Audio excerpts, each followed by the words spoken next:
Bonjour tout le monde, j'espère que vous allez bien. Zulfillaoun, salam alaikum. J'espère que tout le monde se porte bien. Nous sommes le mercredi 22 juin 2022 et nous allons parler aujourd'hui d'une importante thématique qui encore une fois démontre que lorsque le régime algérien a des intentions nobles ou a des projets ambitieux, il n'arrive pas à les réaliser ni à les concrétiser parce qu'il ne s'entoure pas ou il ne se dote pas des compétences nécessaires afin de les mener à terme ou là jusqu'au bout pour pouvoir ensuite tirer profit et permettre à notre pays de se développer et de gagner des richesses. Le gazoduc transsaharien, le fameux TSGP, le transsaharien gazoduc, qui alimente une vive polémique depuis des années dans notre pays et ailleurs dans le monde, et qui revient sur les devants de la scène chaque année avec des annonces et des promesses, et finalement rien ne se concrétise. Je rappelle que ce projet date de 2008-2009. Et je rappelle que l'idée d'un gazoduc qui relie le Nigeria à l'Algérie date des années 80. L'idée, elle est extrêmement importante, elle est magnifique, elle est même précieuse, et elle devra se réaliser parce que le Nigeria a les plus importantes réserves de gaz en Afrique, et nous sommes derrière avec la Libye. نعطيكم بعض les chiffres باش تفهموا مليح يا جماعه. Le Nigeria, c'est pratiquement, selon les dernières estimations, c'est pratiquement 4500 milliards de mètres cubes de gaz. Non, c'est plutôt 500. Le Nigeria, c'est 5500 milliards de mètres cubes de gaz. C'est la première réserve de gaz naturel en Afrique. Mouraha, les Algériens, l'Algérie avec les réserves prouvées sont de 2300 et quelques milliards de mètres cubes, mais nous avons un potentiel de découvrir de nouvelles réserves jusqu'à 4500 milliards de mètres cubes. Bon, la différence entre l'Algérie et le Nigeria, c'est qu'au niveau du gaz naturel, les réserves du Nigeria sont plus faciles à exploiter et sont beaucoup moins coûteuses à exploiter. Nous avons du gaz, pas une grosse différence, il y a quand même 1000 milliards de mètres cubes de gaz naturel, ce qui n'est pas rien. Mais nos réserves à nous sont situées dans des périmètres très difficiles, très inaccessibles, où il faut des milliards d'investissements pour développer des infrastructures. C'est surtout des investissements, parce que c'est des réserves qui sont situées dans des zones sahariennes, compliquées, avec un climat très rude, et il faut vraiment des travaux d'exploration très coûteux pour pouvoir ensuite récupérer ces réserves ou accéder à ces réserves, récupérer, extraire du gaz naturel, le transformer ou l'exploiter. Donc, à dire la principale différence, c'est pour ça que le Nigeria aujourd'hui est au cœur de toutes les convoitises en Europe et dans le monde. Il est au cœur d'une véritable guerre, la guerre des gazoducs qui est menée entre l'Algérie et le Maroc. L'Algérie, l'idée date des années 80, on va dire que lorsque 2008, l'Algérie elle a fait une étude. L'étude à ce gazoduc, elle est prête. On sait que ce gazoduc qui doit traverser le Niger, qui doit partir du Nigeria, à travers du delta du Niger, jusqu'au passant par les champs gaziers du delta du Niger, jusqu'au Niger, pays voisin qui sépare l'Algérie du Nigeria, jusqu'à l'Algérie pour être connecté au réseau d'infrastructures de transport et d'exploitation du gaz naturel en Algérie. Depuis 2008, l'étude a été faite par Sonatrach et on a estimé déjà que ce projet devrait coûter 13 milliards de dollars. À l'époque, ce qui signifie qu'aujourd'hui, ce coût va certainement être revu à la hausse parce que avec les nouvelles augmentations des coûts de production, la nouvelle inflation mondiale, l'augmentation de la matière première, etc. Et les dépenses qui seront nécessaires pour sécuriser le périmètre de ce gazoduc qui sera long de 4000 km quand même, rappelons-le, il faudra certainement atteindre ça va dépasser certainement les 15 milliards de dollars et certaines estimations, certaines études partent d'un coût de 20 milliards de dollars. C'est un projet très ambitieux. Quel est son intérêt? Le projet HADA, il est hyper important. Nous avons les gazoducs, nous avons les infrastructures, nous avons l'expérience que le Nigeria n'a pas. Le Nigeria a les réserves, mais le Nigeria c'est un pays jusque-là qui était plus pétrolier que gazier. Mais nous avons une grande expérience dans l'exploitation du gaz et sa transformation. Nous sommes beaucoup plus un pays gazier qu'un pays pétrolier. Nous sommes parmi les 10 grands producteurs de gaz à travers le monde et parmi les pays les plus expérimentés à travers le monde en matière d'exploitation du gaz. Grâce à notre expérience qui a commencé depuis les années 70 jusqu'à aujourd'hui, nous avons formé les ingénieurs, ingénieurs, nous avons les experts, nous avons les compétences et nous avons surtout ce qu'on appelle les infrastructures. On a 3 gazoducs transméditerranéens jusqu'à l'Italie, le Medgaz directement vers l'Espagne et le Maghreb Europe que nous avons fermé, qui est parti du Maroc vers l'Espagne, mais sur lequel nous allons parler tout à l'heure pour expliquer un petit peu pourquoi tout cela risque de gâcher ce fameux projet, le transsaharien gazoduc. Alors, en plus, nous avions d'autres projets qui mettent le Galzi, qui est en 2013-2012, un projet de gazoduc qui devait aller jusqu'à la Corse, de Corse et l'Italie. On a un positionnement géographique très important. Le Nigeria, c'est l'Afrique subsaharienne, il est loin de l'Europe, alors que nous sommes à 2-3 heures des côtes européennes, ce qui nous permet de livrer du gaz beaucoup plus facilement. Le marché européen du gaz naturel, c'est le marché le plus important au monde avec le marché asiatique. Donc, l'expérience que nous avons, les compétences que nous avons, les infrastructures déjà existantes et notre proximité géographique avec le plus important marché mondial du gaz fait en sorte que le Nigeria s'est toujours intéressé à ce projet.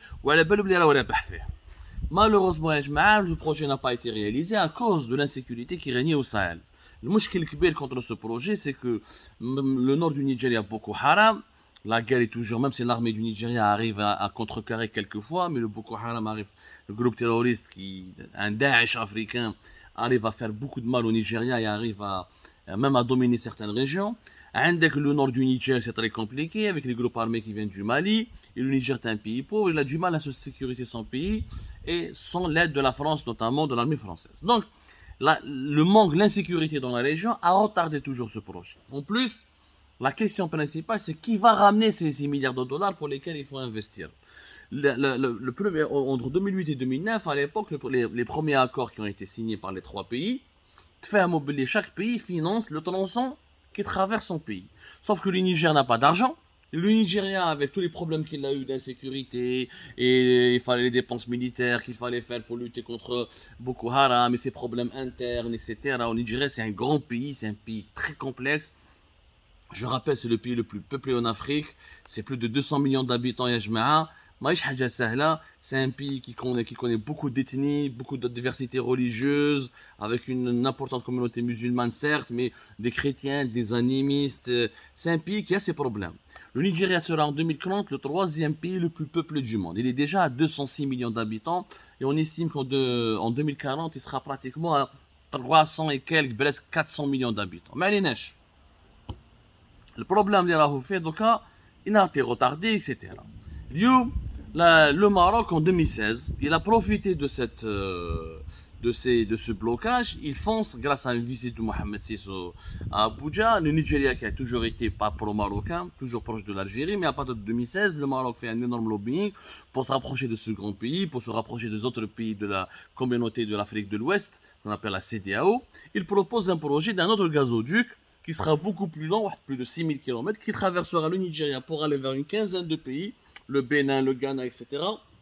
Et toute la côte atlantique, jusqu'au Maroc, mais le Maroc et le gaz nigérian va aller jusqu'en Europe. C'est un projet qui sera beaucoup plus coûteux, qui va coûter minimum 25 milliards de dollars, pour ne pas dire 30 milliards de dollars, et qui nécessite des efforts énormes et une concertation d'une quinzaine de pays. Bon, les Algériens n'ont jamais cru à ce projet, mais les Marocains y croient beaucoup, ils pensent, ils espèrent qu'ils vont faire de l'ombre à l'Algérie et que le gazoduc du Maroc et du Nigeria va concurrencer ou là va empêcher la réalisation du transsaharien gazoduc qui est le projet algérien. Depuis 2020, cette كثرة الأمور parce que à la fin de la pandémie de la Covid-19, le prix du gaz naturel sur les marchés mondiaux ont fortement augmenté. Donc, le Nigeria qui veut s'imposer, qui veut profiter de ces réserves de gaz, est devenu le centre d'intérêt de l'Algérie et du Maroc. Le Maroc a pris de l'avance parce qu'il a profité de la crise politique que nous avons vécue en 2019, de l'instabilité du pays qui a commencé depuis fin 2018 avec la crise de succession de Bouteflika. Il s'est positionné sur cet échiquier en cherchant des bailleurs internationaux, en faisant du lobbying, en faisant une grande campagne médiatique dans les médias internationaux pour dire que le projet est à le Nigeria-Maroc, le gazoduc Nigeria-Maroc sera à l'avenir et sera intéressant. La différence, c'est que Lyon, le régime algérien se réveille, ou dans le 19 juin dernier, dans une interview accordée au célèbre magazine d'information allemand Der Spiegel, le ministre de l'énergie Mohamed Arkab, il a dit non, le gazoduc au Maroc, reliant le Maroc au Nigeria, il n'est pas réaliste, il est irréalisable, il va coûter une trentaine de milliards de dollars, c'est pas possible, qui va le financer, il sera trop long, trop compliqué. L'autre gazoduc, le transsaharien, il est beaucoup plus facile, il passe par 3 pays, le tracé est beaucoup plus abordable et il sera prêt, d'après Mohamed Al-Kab, le ministre de l'énergie algérien, dans 3 ans. Il a donné un délai de 3 ans. Qu'avant, depuis 2008-2009, on en parle, il n'y a jamais eu de délai. Il y avait lundi dernier, lundi de la semaine, une réunion faite à Abuja entre les 3 ministres de l'énergie, du pétrole et du gaz du Nigeria et du Niger, où ils se sont mis d'accord. C'est la deuxième réunion. La première réunion, elle a été tenue le 16 février dernier à Niamey au Mali, à Niamey au Niger, Mali c'est Bamako, pardonnez-moi, où ils se sont entendus, il faut concrétiser ce gazoduc, il faut commencer à le lancer. Il y avait des promesses, ça démarre. Le ministre algérien de l'énergie, Mohamed Arkab, nous avons défini une feuille de route pour réaliser ce chantier. Bon. Or, c'est pas la première fois qu'on parle de feuille de route. Le 16 février dernier 2022, Hadro a une feuille de route. Dans cette réunion, ils ont tous été d'accord que ce projet est important, que c'est un projet africain important qui permettra au Nigeria de gagner beaucoup d'argent, au Niger de gagner de l'argent, à l'Algérie de gagner de l'argent, et qui permettra aux pays africains de se positionner de créer un front commun pour profiter de l'envolée des prix du gaz sur le marché européen et de s'imposer comme un nouveau fournisseur de cette énergie très précieuse et pour laquelle des pays sont prêts à faire la guerre, pratiquement. l'Ukraine et la Russie. Encore une fois, ce sont que des déclarations. Le mouchkit le projet au-delà, bien sûr, sur le papier, les experts ils disent que le gazoduc transsaharien, le projet algérien et nigérian, est beaucoup plus abordable et beaucoup plus facile à faire que le projet du Maroc avec le Nigeria. Il passait par une quinzaine de pays, une trentaine de milliards de dollars, etc. Mais le problème, c'est que le régime algérien fait tout pour que ce projet n'avance pas réellement. N'avance pas. D'abord, la sécurité au Sahel, nous avons laissé l'armée française et les puissances étrangères comme la Russie, le Qatar, etc. entrer sur le front du Sahel et dominer cette région. La France intervient militairement, la Russie veut intervenir militairement, le Qatar, les Émirats, l'Arabie Saoudite font du lobbying sur place. Donc déjà, nous, notre problème, qui parle les deux projets, le désavantage du projet algérien par rapport au projet marocain, c'est l'insécurité de la région. Le tracé marocain est beaucoup plus sécurisé que le tracé algérien. C'est le problème. Et l'Algérie, qui a toujours refusé d'aller au-delà de ses frontières pour sécuriser, pour aider les pays voisins, a laissé les puissances étrangères s'occuper du Niger et du Mali, du Sahel et du Burkina Faso, où et la menace terroriste elle est maintenant beaucoup plus élevée qu'auparavant. Comment allons-nous faire pour sécuriser le tracé? C'est un grand défi pour lequel le régime algérien n'a pas répondu. Deuxièmement, nous avons besoin au minimum de 15 milliards de dollars pour réaliser ce gazoduc. Parce que quand on réalise un gazoduc, il n'y a pas que le gazoduc. Il y a les gazoducs, par chaque tracé, il faut des centres de traitement du gaz, il faut des stations de pompage, de transformation de gaz, de traitement de gaz. Il y a un certain nombre d'infrastructures industrielles. Moi, c'est pas de l'eau. Le gaz, c'est pas l'eau. Non, c'est une infrastructure et tout un écosystème industriel. Donc ça va nous coûter cher. Qui va financer ce projet? Mais la Benache. Que Mohamed Arkab il dit que maintenant 3 ans il sera prêt. Est-ce que l'Algérie va le financer? Les accords de 2008-2009, ils disent que chaque pays va financer. Or le Nigeria, déjà, il a abandonné pas mal de projets qui concernent le nord du pays. Parce qu'il a trouvé que c'était pas rentable. Il s'intéresse beaucoup plus aux projets qui sont vers l'ouest du pays, vers le Bénin, vers le Ghana, etc. C'est ce qui a avantagé le projet marocain. La différence entre les Algériens et les Marocains, le projet algérien et marocain, c'est que les Marocains font beaucoup de lobbying, mais un lobbying plus efficace. La preuve, les Marocains disent que nous allons trouver de l'argent, ils proposent des pistes de solutions, ils proposent des études, ils font des réunions internationales, ils font du lobbying. La dernière réunion, les Deroha fait à Rabat, qui a regroupé l'ensemble des fonds, une dizaine de fonds d'investissement africains, des fonds d'investissement souverains.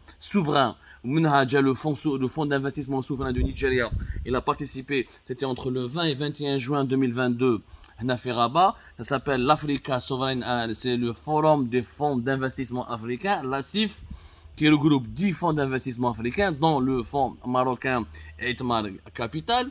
Fait que la réunion fait Rabat, déjà, monsieur, je vais vous donner son nom, Monsieur Ouchi Orji, et Monsieur Ouchi Orji, il a expliqué, plutôt Monsieur Lionel Zinsou. Non, je vais vous donner son nom. C'est le président du Nigeria Sovereign Investment Authority qui a dit clairement que ce projet va se faire. Il va se faire. Yani qalaha. Voilà, il s'appelle Monsieur Oshi Orji. Voilà, il a dit clairement que ce projet va se faire. Ça permettra le développement du commerce africain. Et nous sommes d'accord. Et nous serons partie prenante de ce gazoduc. C'est un projet réel en marche, sans retour possible en arrière. Donc, c'est les déclarations du président du fonds d'investissement du Nigeria, Oshi Orji. Donc, Mohamed Erkeb qui dit que ce projet ne va pas se faire, ne peut pas se faire. Et puis, le Nigeria dit le contraire. En fait, les Nigérians sont intelligents. Ils sont dans la position de celui qui attend. Ils ont du gaz. Leurs réserves sont plus faciles à exploiter, beaucoup moins coûteuses que les réserves algériennes ou les réserves d'autres pays qui mènent la Libye. Ils croient que c'est lui qui va nous ramener la meilleure offre, on va marcher avec lui. Si les Algériens nous ramènent l'argent, on va marcher avec eux. Si les Marocains nous ramèneront des capitaux de l'argent, on va marcher avec eux. Ils ont raison, les Nigériens. Les Nigérians plutôt. Le Nigeria a totalement raison. Il n'a pas à s'inquiéter. Il dit du gaz, donc, le Maroc a organisé juste un an entre le 21 et le 22, il a invité le président du fonds d'investissement du Nigeria. Est-ce que Hada Ouchi Orji, un jour, il a été invité à Alger? Combien de chefs d'entreprise du Nigeria ou combien de responsables du Nigeria viennent en Algérie? Quels sont les liens économiques approfondis que nous avons pu construire avec le Nigeria? Quand on voit que le Maroc veut rentrer dans la CEDEAO, la communauté des pays de l'Afrique de l'Ouest, la communauté économique des pays de l'Afrique de l'Ouest, quand on voit que le Maroc développe des banques en Afrique de l'Ouest, quand on voit que le Maroc invite chaque année à Rabat, à Marrakech, à Tanger, des forums, des conférences de presse, yani tu sens que le Maroc veut réaliser ce projet. حنا l'Algérie واش نديرو؟ بدينا من 2009 عندنا غير محمد الكاب ministre de l'énergie qui خاطيه. C'est un électricien, il n'a jamais fait du pétrole, il n'a jamais fait du gaz. C'est un électricien. Il est spécialisé dans la production d'électricité. Or là, on parle du gaz. Il n'a aucune expérience dans les hydrocarbures. Mais tout fait une catastrophe absolue. Ce monsieur, depuis son arrivée à Sonatrach en février 2020, pas un projet n'a été réalisé. Pas un projet. Ils ont repris uniquement des vieux projets Fort Bouteflika qu'ils ont bloqués et qui maintenant ils essaient de les réactualiser. Ça va avec un surcoût important. Dont les travaux n'ont même pas encore commencé. Tebboune a des fois une bonne volonté. Tebboune a raison d'insister sur le gazoduc transsaharien. C'est l'avenir, parce que les réserves d'Awana sont coûteuses. Et on n'a pas des investisseurs étrangers pour les exploiter. Njibou le gaz du Nigeria et on utilise nos gazoducs on l'Europe. On va gagner beaucoup d'argent avec cela et on gardera notre gaz naturel pour nous, pour la consommation nationale. Le gazoduc transsaharien pourra transporter 30 milliards de mètres cubes. C'est un projet important en Algérie. Un jour ou l'autre, elle devra le faire. C'est pour garantir, pour maintenir nos exportations vers l'étranger, pour gagner encore des devises et pour renforcer notre position de carrefour stratégique pour le gaz, pour la fourniture, pour la livraison de gaz naturel vers le marché européen. C'est un projet qui doit se faire, un méga projet important. Sauf que malheureusement, ما عندناش les compétences. Mohamed Erkeb ما يفهم فيها والو. هو يروح يقول لك dans 3 ans نديروه, il n'a pas répondu, ما قال نجيبوا les financements. En plus, il n'a pas répondu à l'aspect de la sécurité. En plus, le régime algérien, il se contredit. Il dit que je veux faire le projet avec le Nigeria. Mais l'Algérie, c'est plus intéressant que le Maroc. Parce que l'Algérie a déjà 3 gazoducs. Transméditerranéen, il fait 33 milliards de mètres cubes. Le mètre gaz, même pas 10 milliards de mètres cubes. On a le Maghreb Europe, plus de 10 milliards de mètres cubes. Le Maghreb Europe, on a fait octobre 2021. انت تغلق في الغازودوك que tu peux utiliser plus tard pour transporter le gaz que tu vas ramener du Nigeria. Je vais faire, je suis intéressé, je veux rester dans ce projet et je vais être le partenaire principal du Nigeria pour acheminer du gaz naturel vers l'Europe. Qui تغلق le Maghreb Europe, les 30 milliards de mètres cubes que tu vas ramener depuis le Nigeria, vers quoi, à travers quoi ils vont passer pour aller jusqu'à l'Europe? À travers quoi? Le mètre gaz fait 8 milliards de mètres cubes. Et les travaux d'extension du mètre gaz, ça fait plusieurs semaines, mais ils devaient aboutir avant la fin de l'année 2021. Nous sommes en juin 2022, on ne parle plus des travaux d'extension du mètre gaz. Il est toujours à 8 milliards et quelques. Donc, le mètre gaz, pour transporter les 30 milliards de mètres cubes. Ou le transmed, l'effet 33-32, qui est un vieux gazoduc, qui date de 1983. Si tu utilises le transmed pour les 30 milliards de mètres cubes, tu as le transsaharien gazoduc. tu vas le faire avec le Nigeria. Et ton propre gaz que tu devais exporter, et que tu dois exporter, comment tu vas le faire? C'est vrai que nos exportations ont baissé. Depuis 2016, je ne cesse de l'expliquer, l'Algérie exporte moins de 40 milliards de mètres cubes. On est en 35, 36. Les meilleures années, c'est 2018, 2017. Dans 2020, on a exporté moins de 30 milliards de mètres cubes. En 2021, on a dépassé, on est en 33, 34 milliards de mètres cubes. Nous avons, même d'ici 2030, on aura au moins, même si nos exportations vont baisser, on aura au moins une vingtaine de milliards de mètres cubes à exporter. Donc presque 30 milliards de mètres cubes à exporter. Si tu condamnes, si tu utilises le Transmed, il y a le Med Gaz. Les 30 milliards de mètres cubes, les jibhom, le gazoduc transsaharien, où est-ce le gazoduc malgré l'Europe? Au moins, c'est 10 milliards de mètres cubes que tu peux utiliser. Donc, tu as condamné une infrastructure. Et les Marocains, qu'est-ce qu'ils ont dit au Nigeria? Ils ont dit, ne vous inquiétez pas. Nous, on a gardé l'infrastructure avec l'Espagne. On s'est entendu avec l'Espagne pour inverser les flux. Donc, le gaz passe toujours entre l'Espagne et le Maroc. Et le gazoduc que le Maroc veut faire depuis le Nigeria, ils vont utiliser le Maghreb-Europe, qui a été fait grâce à l'Algérie, dans les années 90 et qui a coûté plus de 2 milliards d'euros à l'époque pour transporter le gaz qui vient du Nigeria vers l'Europe. Et les Marocains vont utiliser notre propre projet pour expédier du gaz naturel qui vient du peu du Nigeria. Il faut vraiment être con pour avoir fermé le Maghreb Europe. Donc nous-mêmes, le régime algérien, il ne rassure pas le Nigeria. Il regarde le Maghreb Europe. En plus, nous avons des tensions politiques avec les pays européens. Alors, l'Espagne. L'Espagne, c'est le 3e ou 4e pays qui consomme le plus de gaz en Europe. Et tu dis au Nigeria, moi je vais fournir ton gaz à l'Europe. Tu fais mal les Européens. Les tensions avec la France sont permanentes. L'Union européenne a trop proche de la Russie. Des fois, on passe notre temps à soutenir des pays qui sont hostiles à l'Occident, qui met l'Iran, qui met le Venezuela. Donc tu rassures pas l'Union européenne, tu rassures pas les Occidentaux, qui veulent s'émanciper des pays qui ne partagent pas leur ligne politique. Et le Nigeria, quand il va voir que l'Algérie a beaucoup de problèmes avec l'Europe, le Maroc n'a pas de problème. Le Maroc, il est soutenu par les pays occidentaux, notamment les États-Unis d'Amérique et les pays de l'Union européenne. Donc le Nigeria risque malheureusement de pencher vers le gazoduc marocain. Au Nigeria, en fait, il y a assez de gaz pour les deux gazoducs. Les deux gazoducs, s'ils se font, il y a assez de gaz. 5500 milliards de mètres cubes. Il peut donner 30 milliards de mètres cubes pour le gazoduc algérien, il peut donner 31 milliards de mètres cubes de gaz pour le gazoduc marocain. Mais il est clair qu'il va choisir un partenaire qu'il va privilégier. Et si l'Algérie reste avec ce mode de gestion actuel, avec l'amateurisme, avec les problèmes, avec les crises politiques incessantes avec les pays de l'Union européenne, elle ferme un gazoduc important, elle ne ramène pas des investissements, parce que pour investir, pour mobiliser les 15 milliards de dollars, l'Algérie on doit ramener, en 2008, l'objectif était de ramener des investisseurs, des bailleurs de fonds internationaux. Tous les gazoducs que nous avons fait pour le moment, qui met le Medgaz, qui met le Maghreb Europe, qui met le Transmed, ça a toujours été la plus grosse partie, c'était des financements internationaux qui ont été remboursés grâce au fonds du gaz. Lyon, l'Algérie dans la situation politique actuelle, elle est mal vue par l'Europe et l'Occident. Et tout le temps proche de Poutine. Et تدار مع Madrid, تدار مع Bruxelles. Qui va lui donner de l'argent pour financer les 15 milliards de dollars de ce gazoduc? Qui? C'est pas, parce que le Nigérien ne va pas sortir un centime. Les Nigériens l'ont dit.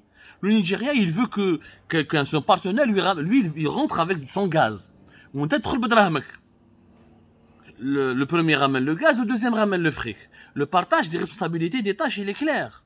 Enfin, la réponse, à toutes ces questions, la réponse, elle est simple. Ce n'est pas avec un Mohamed Erkab, un incompétent, quelqu'un qui ne connaît même pas les enjeux du secteur du gaz et qui ne maîtrise pas ce secteur. Et ce n'est pas avec un Toufik Hakar qui a saboté les projets de Sonatrach, qui à cause de lui, nous n'arrivons même pas à exporter 400 000 barils par jour. Et on est en train de perdre beaucoup d'argent alors que les cours mondiaux du pétrole et du gaz sont en train d'atteindre des pics vertigineux. Ce n'est pas avec des incompétents pareils qu'on va réaliser ce projet. Ce n'est pas possible. Il est en train de se tirer une balle dans les pieds. D'ici la fin de son mandat, rien ne va se faire. Parce qu'il confie des projets ambitieux et importants à des incompétents, les méfaits moches. Mohamed Erkab, tu crois qu'il va convaincre le Nigeria? كيشوفوه ما يميتريز ريان دي تو اللي سبيسياليزي تبعت لهم واحد سبيسياليزي dans la production de l'électricité وتبعت لهم un PDG qui a échoué en tout qui n'a pas lancé un petit projet à 500 millions de dollars n'a pas été lancé tous les projets qui ont été lancés n'ont pas été encore achevés et tu crois que le Nigeria va te rassurer. Eh ben, c'est normal qu'il va préférer les Marocains. Au moins avec les Marocains, ils ont des alliés israéliens, ils sont soutenus par les États-Unis d'Amérique, ils sont soutenus par Bruxelles et les pays de l'Union européenne. Je pourrais peut-être explorer des perspectives intéressantes avec eux. Et maintenant, malheureusement, avec la bande d'incompétents que nous avons mis au pouvoir, ce projet risque de ne pas se faire. Et s'il ne se fait pas, l'Algérie sera dans des sales draps parce que nous avons besoin du gaz naturel. Nous avons besoin de la carte du gaz naturel pour occuper une place importante pour sauvegarder notre leadership sur l'échiquier énergétique mondial et pour conserver encore des revenus en devises qui pourront financer le développement de notre pays.